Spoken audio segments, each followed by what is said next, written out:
¿Cuáles son los casos más interesantes con elementos paranormales o sobrenaturales? Teresita Baza era una terapeuta respiratoria que fue encontrada asesinada en su apartamento en Chicago en 1977.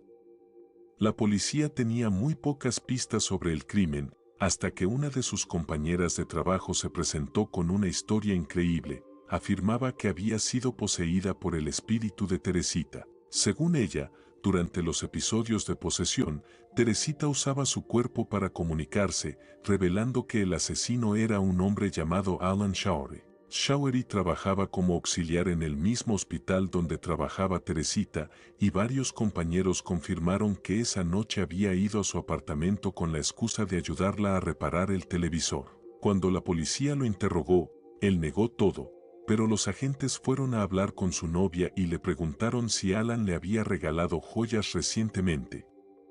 Ella dijo que sí.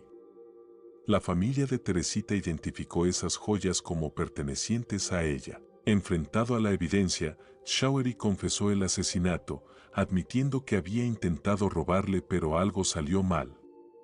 Fue condenado, aunque recibió solo 14 años de prisión por el crimen. Siguiente caso.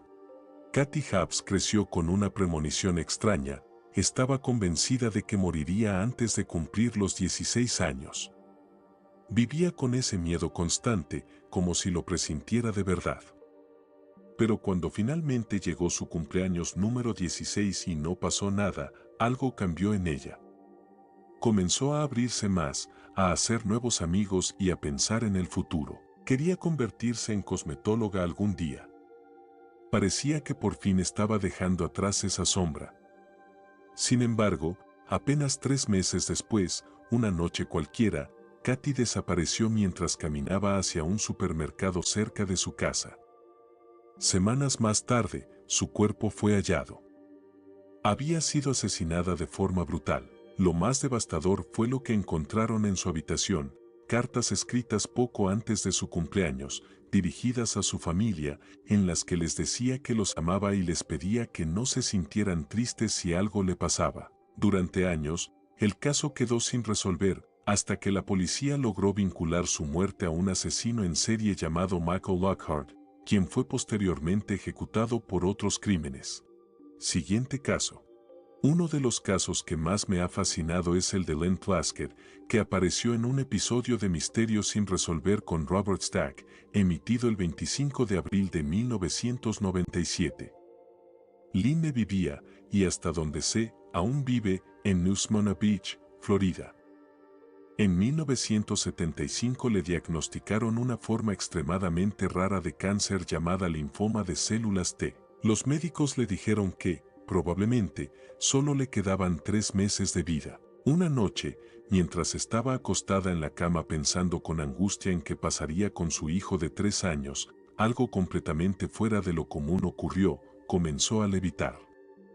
En ese momento, un pequeño objeto en forma de disco con luces multicolores entró por la ventana abierta y flotó sobre ella, como si la estuviera examinando. Después de eso, simplemente se quedó dormida. Cuando regresó al hospital para iniciar la quimioterapia, los doctores se sorprendieron al descubrir que el tumor en su pecho había reducido su tamaño, y 4 meses después, entró en remisión total.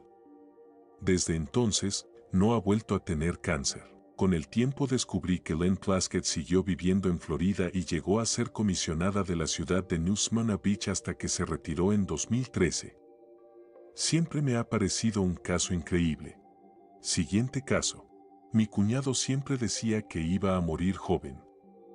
Cada vez que veía a mi mamá, le repetía que nuestra familia estaba maldita, que todos los primeros esposos de las mujeres de la familia terminaban muriendo. Y él lo sabía, de verdad lo sabía. El último fin de semana que estuvo con vida, vino con mi hermana a visitarnos. Dijo que esa iba a ser la última vez que lo veríamos, porque sentía que iba a morir pronto. Se fueron el domingo por la tarde. 4 días después, el 4 de octubre del 2001, mientras regresaba con 3 compañeros en una camioneta de la empresa, un tráiler del Tesoro de Denver se acercaba por el otro lado. El conductor del tráiler se había quedado dormido y chocó de frente contra la camioneta. Mi cuñado iba dormido en el asiento trasero, justo detrás del conductor. El impacto lo dejó atrapado en el cinturón de seguridad. 3 de los hombres lograron salir a tiempo, pero escucharon los gritos de mi cuñado y uno de ellos corrió de vuelta para ayudarlo. En ese momento, la camioneta explotó. Murieron los dos, mi cuñado y su compañero que intentó salvarlo. Mi cuñado sabía que la muerte venía por él, lo sabía de verdad. Siguiente caso. Hay 2 casos que siempre me han parecido escalofriantes, aunque sinceramente sospecho que podrían ser falsos. Si no lo son, definitivamente parecen rozar lo paranormal. El problema es que las fuentes que hay no son especialmente confiables, lo que me hace dudar bastante. El primero es el de los asesinatos en Cotswold Manor, que ocurrieron cerca de Tryon, en Georgia. Una pareja gay se había mudado a esa zona rural y construyeron una especie de castillo para empezar una nueva vida. Uno de ellos era profesor universitario y tenía un interés particular en el ocultismo, así que en la casa había todo tipo de objetos religiosos, incluyendo arte relacionado con el satanismo. A pesar de que vivían juntos, tenían una relación abierta y el profesor había tenido relaciones con un joven del pueblo. Tiempo después, ese mismo joven alegó que había sido manipulado o aprovechado, así que volvió a la casa acompañado de unos amigos con la intención de robarles. Terminaron asesinando a la pareja, aunque da la impresión de que eso era el verdadero plan desde el inicio. Lo más extraño fue lo que encontraron dentro de la casa, un cuadro pintado por el propio profesor, donde aparecía él mismo tendido en el suelo con 5 disparos en la cabeza, justo como murió en la vida real. Si eso es cierto, fue una premonición perturbadora. El segundo caso es el de los lobos de Pavagada, en la India, en 1983. Durante ese año hubo una serie de ataques de lobos, pero lo que llamó la atención es que todas las víctimas eran niños, especialmente niñas, y muchos fueron atacados directamente frente a sus padres o incluso cuando dormían con un perro en la habitación. Algunos cuerpos aparecieron tan mutilados que varios investigadores comenzaron a sospechar que no se trataba de animales, sino de humanos. Se llegó a especular que podía tratarse de una secta o grupo de cultistas. Otros testigos aseguraron que los lobos eran más grandes y rojizos que los normales y que no mostraban ningún miedo a las personas. Algunas teorías incluso mencionaban hombres lobo, lo que es justamente lo que me hace dudar de todo el caso. Además, si uno investiga más a fondo, los detalles parecen ser una mezcla de relatos de otras historias, la bestia de Gebaudan y los llamados lobos de Asada, que ya de por sí son casos bastante inquietantes. Si lo que pasó en Pavagada fue real, no hay una explicación racional clara para lo que ocurrió. Siguiente caso. Hubo un caso en el condado de St. Louis que siempre me pareció muy perturbador.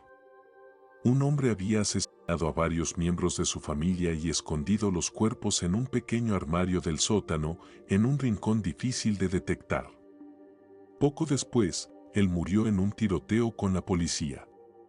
Los agentes registraron la casa, pero no encontraron nada extraño. Sin embargo, en los días siguientes empezaron a llegar llamadas al número de emergencias desde esa misma vivienda, que para entonces estaba vacía. Las llamadas continuaron durante varios días. Entonces, tras hacer una búsqueda más exhaustiva y guiados por un olor desagradable que comenzó a emanar del sótano, finalmente encontraron los cuerpos. Las llamadas se detuvieron, pero no por mucho tiempo. Pasó más de un año, la casa ya no tenía ni electricidad ni línea telefónica conectada, y aún así, empezaron a recibirse nuevamente llamadas al 911 desde esa dirección. La policía fue varias veces a inspeccionar, pero solo miraban desde afuera y no veían señales de actividad. Un mismo oficial que ya había respondido a varios de esos reportes decidió volver un día, pero esta vez durante el día. Retiró una tabla de madera que bloqueaba una puerta interior y revisó por completo la casa. No encontró absolutamente nada. Después de eso, las llamadas se detuvieron por completo. Siguiente caso. En mayo de 1957, el teniente Melton Torres, piloto de un F-86 de la Fuerza Aérea de los Estados Unidos, fue enviado a interceptar un objeto volador no identificado, más conocido como UFO, cerca de la costa de Inglaterra. Junto a su compañero de ala, recibió autorización con un código especial para disparar sus cohetes tipo Mary Mouse, un tipo de cohetes aire-aire muy usados en esa época, contra el objeto. Según el radar de a bordo, el objeto era gigantesco, aproximadamente del tamaño de un portaaviones.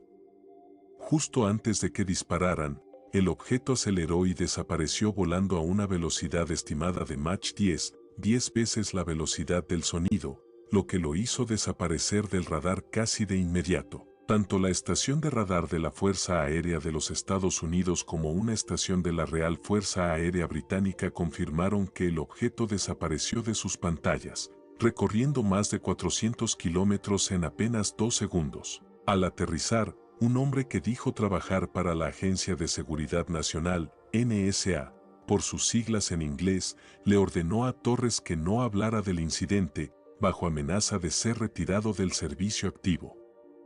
Nunca volvió a escuchar sobre el tema, ni se atrevió a mencionarlo. Años después, durante la Guerra de Vietnam, Torres recibiría la Cruz de Vuelo Distinguido por su servicio. ¿Y qué es lo que vuelve este caso especialmente creíble? Que nadie sabía nada hasta que el gobierno británico lo reveló décadas después, como parte de una desclasificación general de reportes oficiales sobre avistamientos de objetos no identificados. Eso descarta casi por completo que se trate de una invención. Y si además le sumamos que fue registrado por múltiples radares independientes, la historia se vuelve mucho más difícil de explicar.